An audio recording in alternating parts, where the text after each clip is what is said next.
and then the subnet to collect the loot. And the benefit of doing it this way is, so I got a couple of medium voltage alloy smelters, and basically everything to do with alloying runs through these. I've moved steel over, and I've actually moved over the Invar and the Electrum production to their own dedicated machines. Now that I've got HV unlocked, I think I'm going to use HV alloy smelters to make these.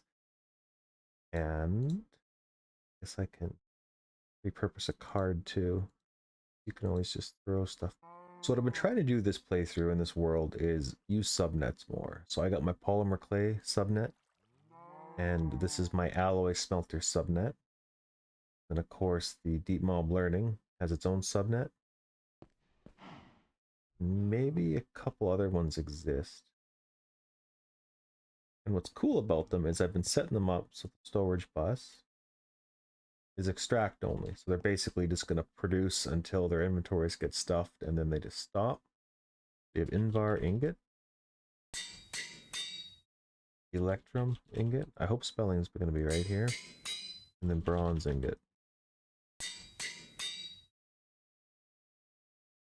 And this is where we find out how good the spelling was. Bronze ingot, cool.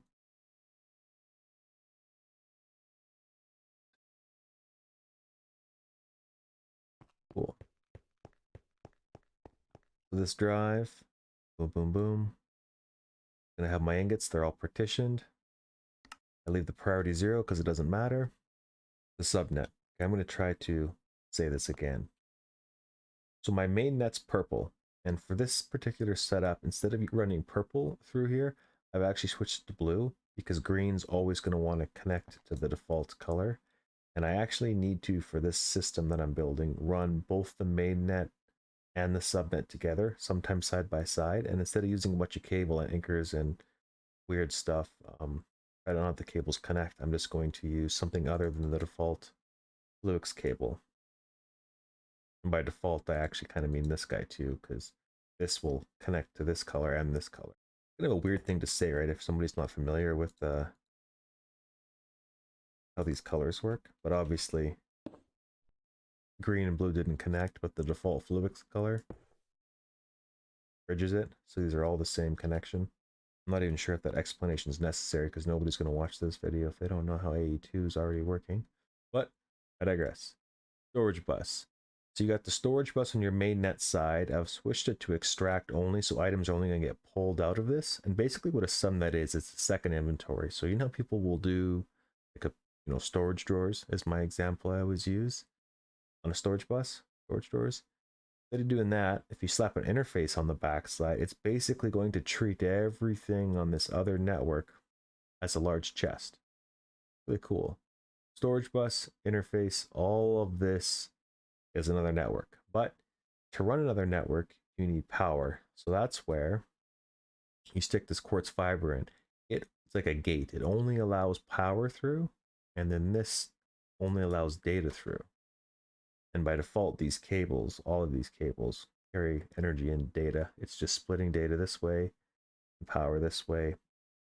Now what's interesting though, is to run these machines, what I'm going to do is I got charcoal and wrought iron making the steel indefinitely.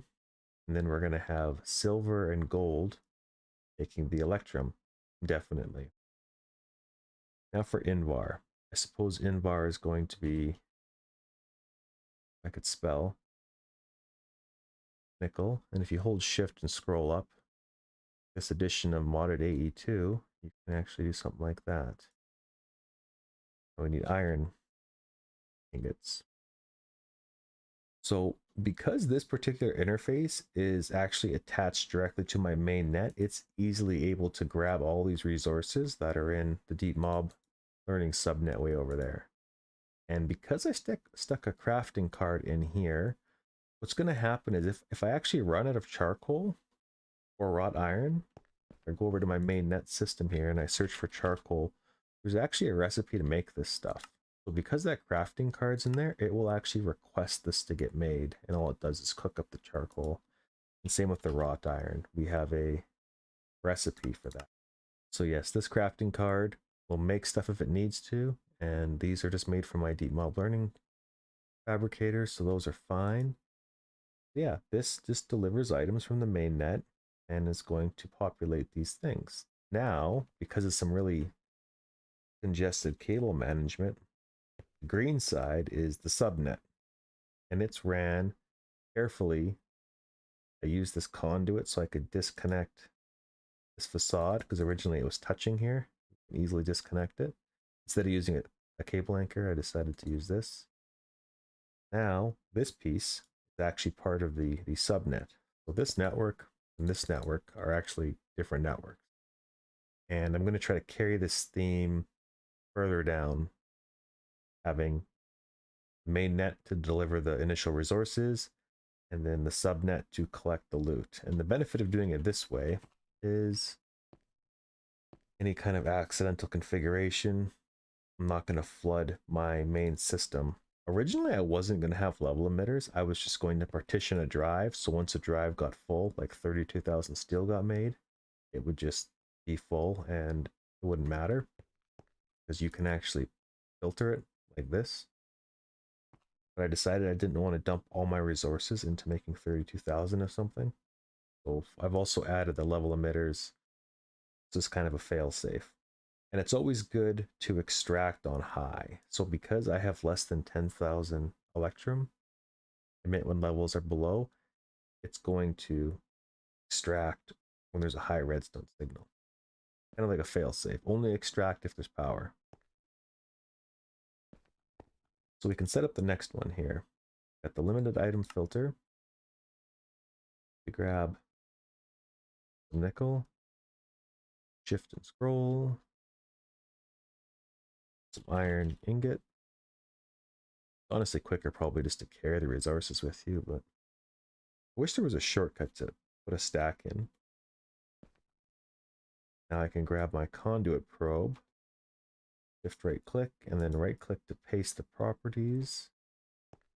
And it should just start dumping stuff in. As soon as the nickel gets full, it'll know not to do more than a stack, hopefully. Good. So now, in bar. I'm just doing 10,000 for now.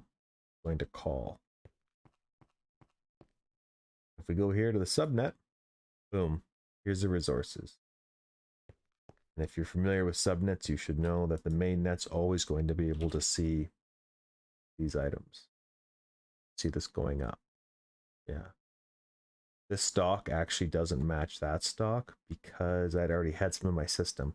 And that the reason I have this on expert only now, if I was to pull items out, that, and then stick them back in, it's not actually going to try to fill it back up, which I'm not worried about.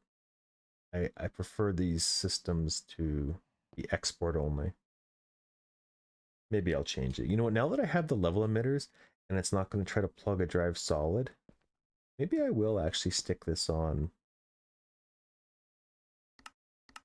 bi-directional. Yeah.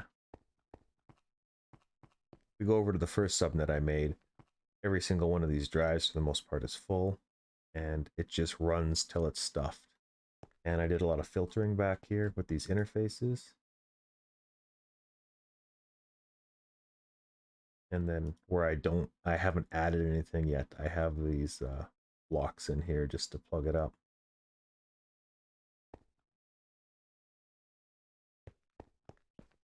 Overall, I think I like this quite a bit, and it's kind of fun to get away from drawers.